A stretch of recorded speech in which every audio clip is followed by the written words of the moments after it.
جب تک رمضان کے روزے فرض نہیں ہوئے تھے اس وقت مسلمانوں کے ذمے عاشورہ کے دن روزہ رکھنا فرض قرار دیا گیا. شروع میں رمضان کے روزے فرض نہیں تھے لیکن عاشورہ کا روزہ فرض. بعد میں جب رمضان کے روزے فرض ہو گئے تو عاشورہ کے روزے کی فرضیت منسوخ ہو گئی. یعنی اب عاشورہ کے دن روزہ رکھنا فرض نہیں, لیکن اس دن روزہ رکھنے کو حضور اقدس صلی اللہ علیہ وسلم نے سنت اور مستحب قرار دیا.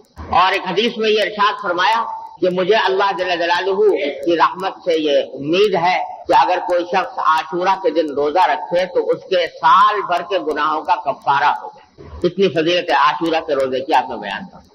سنت میں جو واحد حکم دیا گیا ہے عاشورہ کے دن وہ ہے روزہ. روزہ رکھنا ایک سال کے گناہوں کا کفارہ, یہ روایت میں آتا ہے کہ رسول اللہ صلی اللہ علیہ وسلم نے فرمایا. تو یہ ہے اصل حکم. اس کی کوشش کرنی چاہیے کہ اللہ تعالیٰ اس کی توفیق عطا فرمائے. اس میں ایک مسئلہ اور بھی ہے, وہ یہ ہے کہ حضور اقدس صلی اللہ علیہ وسلم سارے اپنی حیات طیبہ میں جب بھی عاشورہ کا دن آتا آپ روزہ رکھتے, لیکن وفات سے پہلے جو عاشورہ کا دن آیا تو آپ نے روزہ رکھا اور ساتھ میں ایک بات اور ارشاد فرمائی. وہ بات یہ ارشاد فرمائی کہ یہ محرم کی 10ویں تاریخ کو ہم مسلمان روزہ رکھتے ہیں اور ساتھ ساتھ یہودی بھی رکھتے ہیں. آپ کے علم میں آیا کہ یہودی بھی روزہ رکھتے ہیں, اور یہودیوں کے روزہ رکھنے کی وجہ یہ کہ وہی موسیٰ علیہ السلام کا واقعہ کہ اس دن چونکہ فرعون غرق ہوا تھا تو اس واقعے کی یاد میں وہ بھی اس دن روزہ رکھا تھا.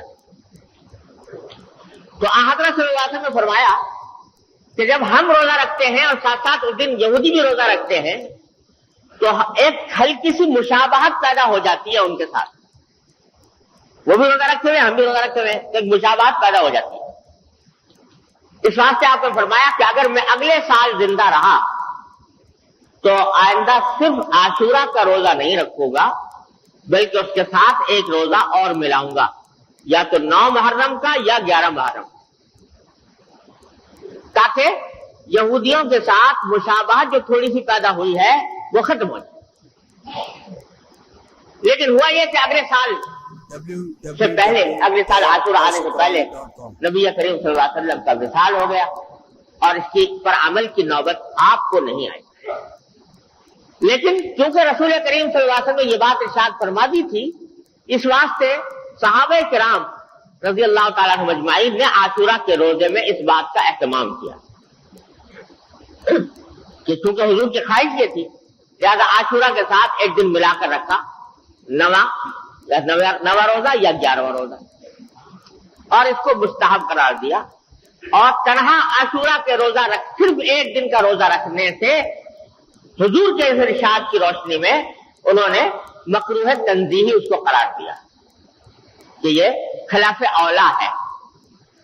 اگر کوئی رکھ لے گناہگار نہیں ہوگا, انشاءاللہ عاشورہ کا ثواب ملے گا. سارے عمر رسول کریم صلی اللہ علیہ وسلم روزہ رکھتے آئے, لیکن آپ کی چونکہ خواہش یہ تھی اس واسطے آپ کی اس خواہش کی تکمیل میں بہتر یہ ہے کہ ایک روزہ ساتھ ملایا جائے, چاہے 9 تاریخ کا چاہے 11ویں تاریخ کا.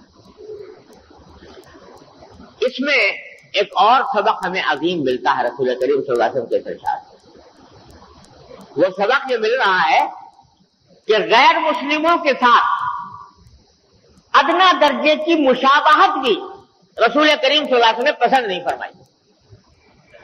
حالانکہ وہ مشابہت جو ہے وہ کسی برے کام میں, ناجائز کام میں نہیں تھی, ایک عبادت میں تھی. وہ بھی عبادت کر رہے ہیں, ہم بھی عبادت کر رہے ہیں.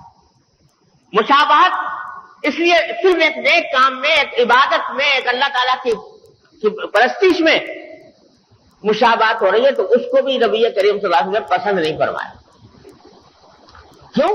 اس لیے کہ مسلمان کو اللہ تعالیٰ نے جو دین عطا فرمایا ہے وہ سارے ادیان پر فوقیت رکھتا ہے, سارے ادیان سے ممتاز ہے. لہذا ایک مسلمان کا ظاہر و باطن بھی غیر مسلم سے الگ ہونا چاہیے, ممتاز ہونا چاہیے. اس کا طرز عمل, اس کی چال ڈھال, اس کی وضاقتہ, اس کا سراپا, اس کے اعمال, اس کے اخلاق, اس کی عبادتیں ہر چیز غیر مسلموں سے ممتاز ہونی چاہیے.